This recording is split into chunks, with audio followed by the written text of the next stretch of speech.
Hello students, अब जो है हम यहाँ पर पाठ 8 आज देखेंगे उद्योग तथा व्यापार। तो इस पाठ में हम स्वातंत्रोत्तर अर्थात स्वतंत्रता के बाद के कालखंड में उद्योग तथा व्यापार के संबंध में जानकारी प्राप्त करेंगे।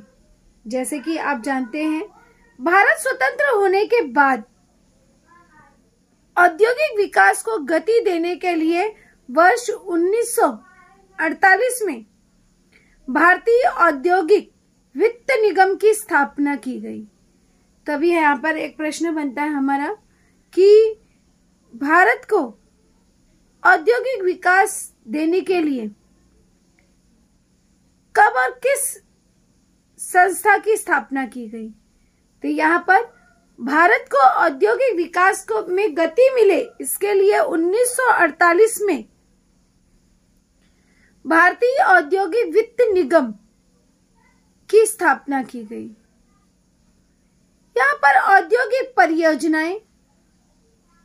परियोजनाओं को दीर्घ अवधि तक ऋण उपलब्ध करवा देना इसका उद्देश्य था। साथ ही 1954 में औद्योगिक क्षेत्र का अधिक विकास होने के लिए भारतीय औद्योगिक विकास निगम की स्थापना की गई थी। तो यहाँ पर एक प्रश्न बनता है कि भारतीय औद्योगिक विकास निगम की स्थापना क्यों की गई थी।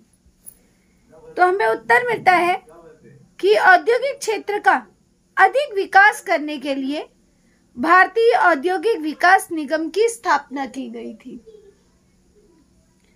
अब हम देखेंगे कि भारत में कौन कौन से प्रमुख उद्योग हैं। तो सबसे पहला उद्योग है वस्त्रोद्योग अर्थात वस्त्रों का उद्योग। यहाँ पर हम देखेंगे कि भारत में किस प्रकार से वस्त्रोद्योग किया जाता है। तो देश के कुल औद्योगिक उत्पादन में वस्त्रों उद्योग का योगदान लगभग 14% है। अब ये खाली स्थान के लिए आ सकता है आपको कि देश के औद्योगिक उत्पादन में वस्त्रोद्योग का उत्पादन खाली स्थान है। तो खाली स्थान में हमको मिला 14%। या एक वाक्य के लिए भी आ सकता है कि देश में कुल औद्योगिक उत्पादन का कितना योगदान है। तो एज अ आंसर हमको मिलता है 14% योगदान है। वस्त्रोद्योग में यंत्र करघा और हाथ करघा मतलब जो मशीनें हाथ से चलाई जाती थी या यंत्रों के जो मशीनें यंत्र जो होते हैं, तो यंत्र करघा और हथकरघा का समावेश था। तो वस्त्रोद्योग में किसका समावेश था? यंत्र करघा और हथकरघा अर्थात कुछ वस्त्र जो है यंत्रों के माध्यम से बनाए जाते थे और कुछ वस्त्र जो है वह हाथ के माध्यम से बनाए जाते थे, जिसमें से हथकरघा उद्योग श्रम प्रधान है क्योंकि उसे हाथ से बनाया जाता था, वहां पर मेहनत अधिक लगती थी। इसीलिए हथकरघा उद्योग जो है उसे श्रम प्रधान कहा गया। टेक्सटाइल कमेटी एक्ट 1963 के अनुसार वस्त्रोद्योग समिति की स्थापना की गई और यह समिति देश के बाजारों और निर्यात के लिए तैयार किए जाने वाले वस्त्रों की गुणवत्ता निश्चित करने का कार्य करती थी। तो यहाँ पर एक प्रश्न बनता है कि टेक्सटाइल कमेटी कौन सा कार्य करती थी। तो उत्तर स्वरूप हमें मिलता है कि टेक्सटाइल समिति देश के बाजारों और निर्यात के लिए तैयार किए जाने वाले वस्त्रों की गुणवत्ता अर्थात उसकी किस तरह की क्वालिटी हो, तो वस्त्रों की गुणवत्ता निश्चित करने के कार्य जो है यह वस्त्रोद्योग समिति या टेक्सटाइल कमेटी एक्ट करती थी। अब हम जो है भारत का दूसरा उद्योग देखेंगे, रेशम उद्योग, कि किस तरह से रेशम के कीड़े से रेशमी वस्त्र बनाए जाते हैं। तो इस उद्योग का कार्य वस्त्रोद्योग मंत्रालय के अंतर्गत चलता है। और बेंगलुरु की सेरिया बायोटिक रिसर्च लेबोरेटरी में जो रेशम के कीड़े होते हैं, रेशम के कीड़ों की प्रजातियां, ये रेशम के कीड़े जो होते हैं वो शहतूत के वृक्षों पर पाए जाते हैं। तो इसीलिए शहतूत के वृक्षों पर अनुसंधान किया जाता है, उनको वहां पर प्रस्थापित किया जाता है और बाद में इन कीड़ों को निकालकर उसे खौलते पानी पर जो है गर्म किया जाता है। फिर उनके स्किन से, उनसे जो रेशे निकलते हैं उससे जो है रेशम के कपड़े तैयार किए जाते हैं, जो कि आपको पहनने में बहुत ही मुलायम लगते हैं। और यह उद्योग प्रमुख रूप से कर्नाटक, आंध्र प्रदेश, पश्चिम बंगाल, जम्मू कश्मीर राज्यों में चलता है। यहाँ पे एक प्रश्न बनता है कि रेशम उद्योग किन राज्यों में अधिक होता है? तो रेशम का उद्योग जो है यह कर्नाटक, आंध्र प्रदेश, पश्चिम बंगाल, जम्मू कश्मीर, इन सभी राज्यों में अधिक स्वरूप में होता है। और इसी तरह इस उद्योग का विस्तार जो है आदिवासी बहुल राज्यों में भी किया जाता है, जहां पर बहुसंख्यक स्वरूप में आदिवासी लोग रहते हैं, वहां पर भी इस प्रकार का उद्योग अधिक स्वरूप में किया जाता है, अर्थात जहां पर वन जो है अधिक संख्या में पाई जाती है। अब हम अगला उद्योग देखते हैं। यहाँ पर है पटसन, या उसी को कहते हैं पटसन जूट उद्योग। तो पटसन उत्पादन में भारत हमारा प्रमुख देश है। भारत से सबसे बड़ी मात्रा में पटसन का निर्यात होता है। अभी पटसन क्या है? जूट का कपड़ा। जैसे पटसन से कपड़ा तैयार होता है, बोरे आप देखते हो, गोनी जो तैयार की जाती है, जो धागा आप देखते हो वह पटसन है, पटसन से वो तैयार किया जाता है। सुतली आदि गांव में आपने देखा होगा, सुतली जो है वो रस्सी के जैसा होता है, किंतु वो पटसन से तैयार किया जाता है, जिससे खटिया वटिया बनाई जाती है सुतली से। गांव में आपने देखा होगा कि छोटा सा बैठने का एक मचिया होता है, वह भी सुतली से तैयार किया जाता है। तो सुतली आदि वस्तुएं बनाई जाती हैं। तो यहाँ पर एक खाली स्थान के लिए प्रश्न पूछा जा सकता है कि पटसन उत्पादन में खाली स्थान प्रमुख देश है। तो पटसन में भारत एक प्रमुख देश है। किस देश से पटसन का सबसे बड़ी मात्रा में निर्यात होता है? तो उत्तर स्वरूप हमें मिलता है भारत से। भारत से पटसन का बड़ी मात्रा में निर्यात होता है। पटसन से कौन कौन सी वस्तुएं बनाई जाती हैं? तो उत्तर स्वरूप हमें मिलता है कि पटसन से कपड़ा, बोरे, सुतली आदि वस्तुएं बनाई जाती हैं। अब इसी कड़ी में हम आगे बढ़ते हैं। जैसे कि हो सकता है कि आप जानते हो, स्वबचत गुट अर्थात स्वयं से बचत करना, उसे कहा जाता है स्वबचत। स्वबचत गुट तथा स्वयंसेवी संस्था जो होती है एनजीओ की सहायता से बुनकरों की सहायता करने वाली मेगा क्लस्टर योजना है। यहाँ पर एक योजना बनाई गई है जिसे कहा जाता है मेगा क्लस्टर योजना। और इसके अंदर क्या किया जाता है कि इसके अंतर्गत कच्चा माल, डिजाइन सामग्री, तकनीकी विकास तथा बुनकरों के कल्याण के लिए सहायता की जाती है। अर्थात ये जो बुनकर होते हैं उनकी मदद की जाती है। तो इसलिए यहाँ पर एक संस्था बनाई गई है जिसे कहा जाता है मेगा क्लस्टर। अब हम भारत के अगले उद्योग के बारे में आते हैं कि किस तरह से स्वतंत्रता के बाद उस उद्योग को बढ़ावा मिला। तो अगला उद्योग जो है यहाँ पर है हस्तशिल्प। अब देखेंगे कि हस्तशिल्प क्या है। यह जो है श्रम प्रधान क्षेत्र है। हस्तशिल्प जो है यह श्रम को प्रधानता देता है। तो यहाँ पर एक रिक्त स्थान का क्वेश्चन बनता है हमारा कि खाली स्थान श्रम प्रधान क्षेत्र है तो हस्तशिल्प, या आपको इस तरह से भी आ सकता है कि हस्तशिल्प खाली स्थान क्षेत्र है तो हस्तशिल्प श्रम प्रधान क्षेत्र है। और अधिक रोजगार क्षमता, कम निवेश, अर्थात इसमें जो खर्च है, निवेश मतलब खर्च करना, कम निवेश और अधिक लाभ, अर्थात इसमें अधिक रोजगार की क्षमता है, आपका निवेश जो है लागत खर्च सबसे कम लगने वाला है, और लाभ जो है वह आपको अधिक लाभ दिलाता है।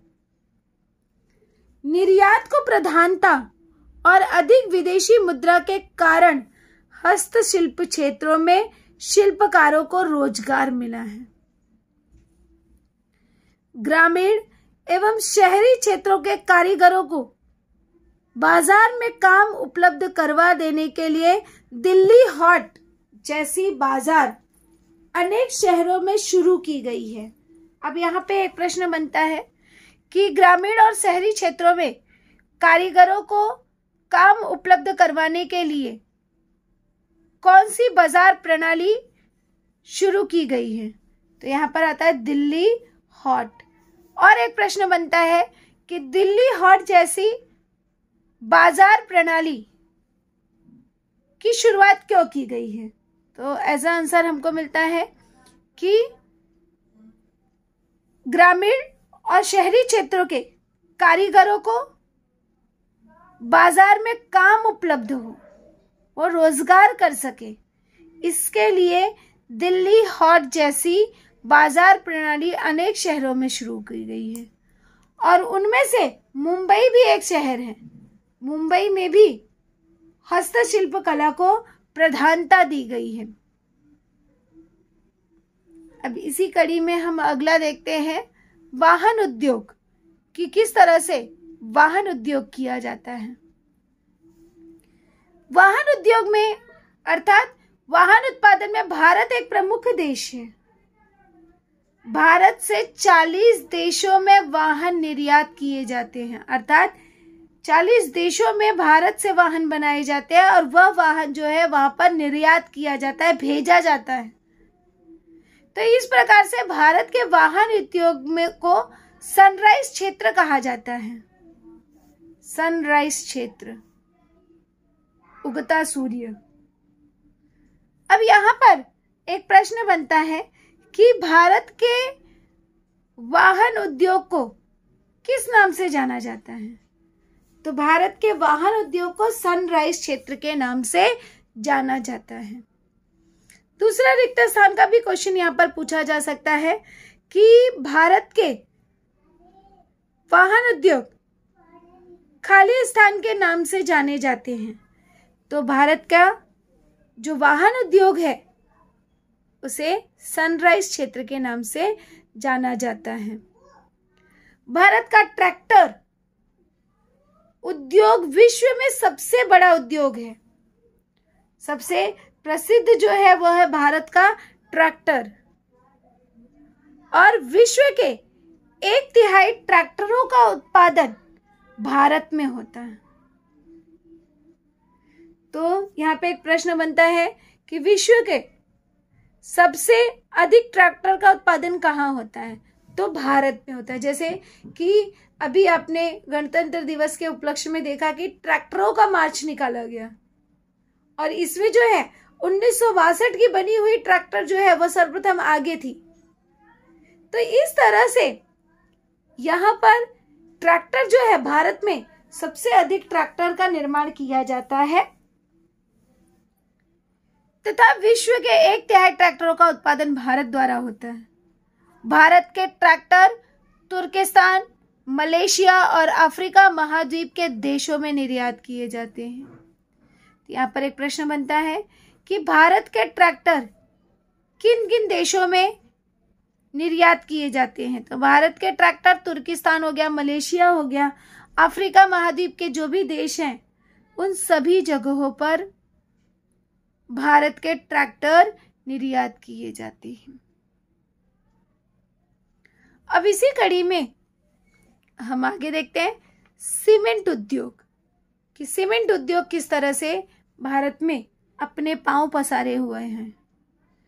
तो गृह निर्माण और बुनियादी संरचना के विकास में सीमेंट उद्योग की भी भूमिका महत्वपूर्ण है। अभी आप एडवर्टाइज में बहुत सारे प्रकार के सीमेंट के बारे में अध्ययन करते हो, देखते हो, बर्जर सीमेंट और कई सारे इस तरह के सीमेंट आते हैं। तो तकनीकी ज्ञान से संबंधित सर्वाधिक प्रगत उद्योगों में यह उद्योग है और वर्तमान में भारत विश्व में सीमेंट निर्माण उद्योग में एक महत्वपूर्ण देश बन गया है। वर्तमान परिस्थिति में सीमेंट जो है भारत उसका निर्माण सबसे अधिक करने वाला देश बन गया है। इसी कड़ी में हम आगे देखते हैं चमड़ा उद्योग। अब चमड़ा उद्योग यह भारत का सबसे बड़ा निर्याताभिमुख अर्थात निर्यात करने वाला उद्योग है, अर्थात विश्व में प्रसिद्ध है चमड़ा उद्योग। लोग जो हैं चमड़े के जूते, चमड़े के सैंडल, चमड़े के बेल्ट, चमड़े के पर्स, तो इस तरह से चमड़ा उद्योग जो है वह भारत में सबसे बड़ा उद्योग है। अगला है नमक उद्योग। तो भारत नमक उद्योग में भी प्रमुख देश रहा है। भारत ने रेशम उद्योग, पटसन उद्योग, हस्तशिल्प, वाहन उद्योग, सीमेंट उद्योग, चमड़ा उद्योग के साथ साथ नमक उद्योग में भी उसने प्रगति की है। भारत में नमक का लगभग वार्षिक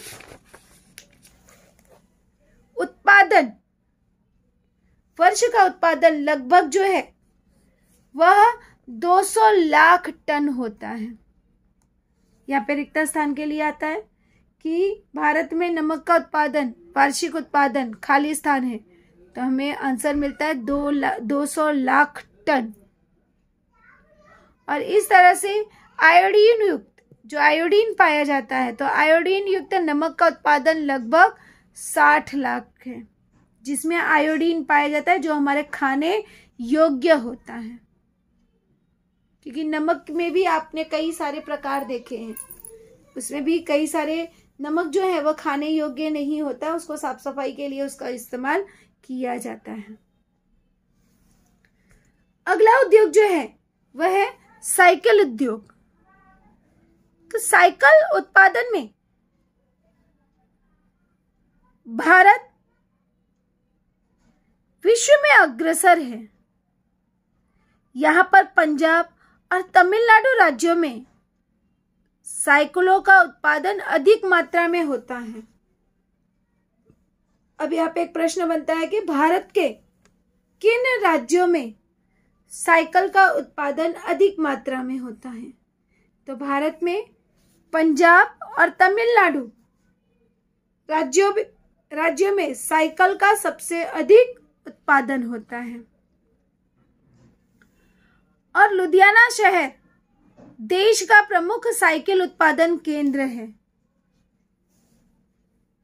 तो यहाँ पर है कि भारत में देश का प्रमुख साइकिल उत्पादन केंद्र कौन सा है, तो आएगा आपको आंसर लुधियाना शहर।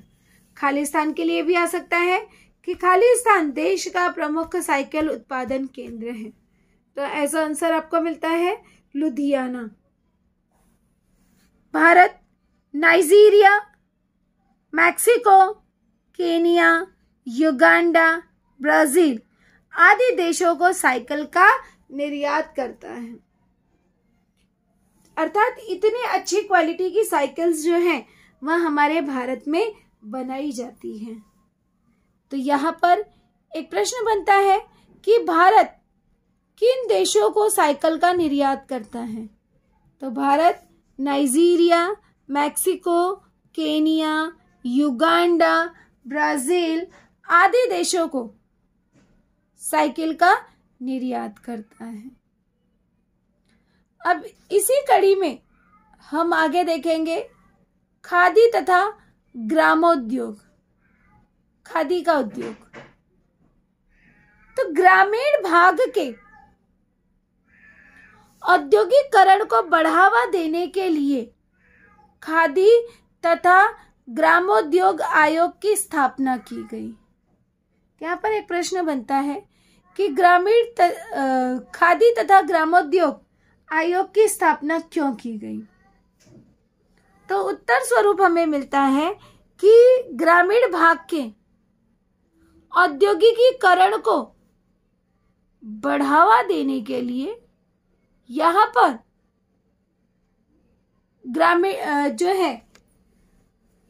ग्रामोद्योग अर्थात खादी और ग्रामोद्योग आयोग की स्थापना की गई।